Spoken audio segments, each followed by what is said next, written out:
আসসালামু আলাইকুম দর্শক, আজকের আয়োজনে সবাইকে স্বাগতম জানাচ্ছি। আমাদের আজকের রেসিপি কাঠি কাবাব। অল্প একটু মুরগির মাংস আর আলু দিয়ে এই কাঠি কাবাবটি বানানো হয়ে যায়। বানানো সহজ এবং খেতে মজার।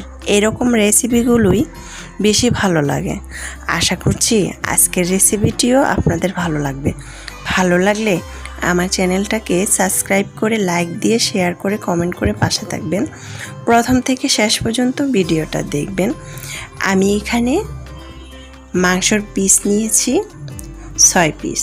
এখানে আদা রসুন 1 টেবিল চামচ দিয়ে দিলাম, লবণ পরিমাণ মতো দিয়েছি, মরিচের গুঁড়া দিয়ে দিচ্ছি 1 টেবিল চামচ, হলুদের গুঁড়া 1/2 চা চামচ, এখানে আমি গরম মশলার গুঁড়া দিয়েছি 1/2 চা চামচ, মুরগির মাংসর মশলাটা দিয়েছি 1/2 চা চামচ। তারপর এখানে আমি দিয়ে দিলাম সয়া সস 1 টেবিল চামচ, দিয়ে হাতের সাহায্যে এটাকে মেখে নিয়ে আধা ঘন্টার মতো রেস্টে রেখে দেব। তারপর আমি এখানে আলু কুচি করে নিয়েছি। এখানে আমি মরিচের গুঁড়া দিয়ে দিলাম 1 টেবিল চামচ, স্বাদ মতো লবণ, এখানে আমি কর্নফ্লাওয়ার দিয়ে দিলাম 3 টেবিল চামচ, দিয়ে হাতের সাহায্যে মেখে নেব। এখানে আপনারা চাইলে ময়দাটাও ব্যবহার করতে পারবেন কর্নফ্লাওয়ারটা না থাকলে। তারপর মেখে আমি রেখে দিব প্রায় 2-3 মিনিট। আর আগে থেকে মাখিয়ে রাখা চিকেনের টুকরোগুলো শাঁসলি কাঠির মাঝে ভালো করে ঘেঁথে নিচ্ছি। এভাবে করে লম্বা করে গেঁথে নিয়েছি। এখন এই আলুর মিশ্রণটাও উপরে লাগিয়ে ফ্রাই করে নিব।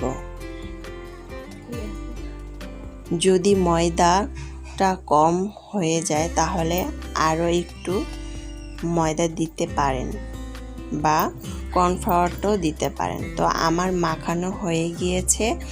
এখন আমি আগে থেকে রেগুলার রান্নার তেল দিয়েছি।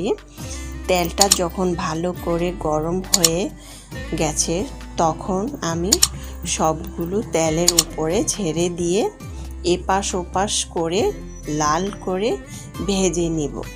আর একটু ধৈর্য সহকারে সময় নিয়ে ভাজতে হবে। আলুটা যেহেতু এখানে কাঁচা, মাংসগুলোও কাঁচা, তাই অল্প আঁচে ভাজতে হবে যাতে ভিতরে দিয়ে কুক হয়, উপরটাও ক্রিস্পি হয়ে যাবে এবং ভিতরটাও ভালো মচমচে হয়ে যাবে। অল্প কিছু মুরগির মাংস দিয়ে কাঠি কাবাবটা বানানো হয়ে যায়। আশা করছি আমার আজকের ভিডিওটি সবার কাছে ভালো লেগেছে। ভালো লাগলে আমার চ্যানেলটাকে সাবস্ক্রাইব করে লাইক দিয়ে পাশে থাকবেন। এটা পোলাও দিয়েও খেতে পারেন বা সস দিয়েও পরিবেশন করতে পারেন। খুবই মজার একটি রেসিপি। আমার প্রসেসটা ফলো করে বাসায় একদিন ঝটপট তৈরি করে ফেলবেন। আশা করছি বাসার সবাই এটা খেয়ে প্রশংসা করবে। ভাজা কিন্তু হয়ে গিয়েছে অলরেডি। এখন আমি একটু মুচমুচে করে ভেজে নিচ্ছি। খুবই মজার একটি রেসিপি। আমার কিন্তু ভাজা হয়ে গিয়েছে। এখন আমি উঠিয়ে নেব। খুবই সুন্দর একটি গ্রান আসতেছে আর দেখতে কিন্তু খুবই অসাধারণ লাগছে। খেতে তো আলহামদুলিল্লাহ খুবই মজার একটি রেসিপি। কি বলবো, এত যে মজা হয়েছে খেতে। এখন আমি পরিবেশন করে দেখিয়ে দিলাম।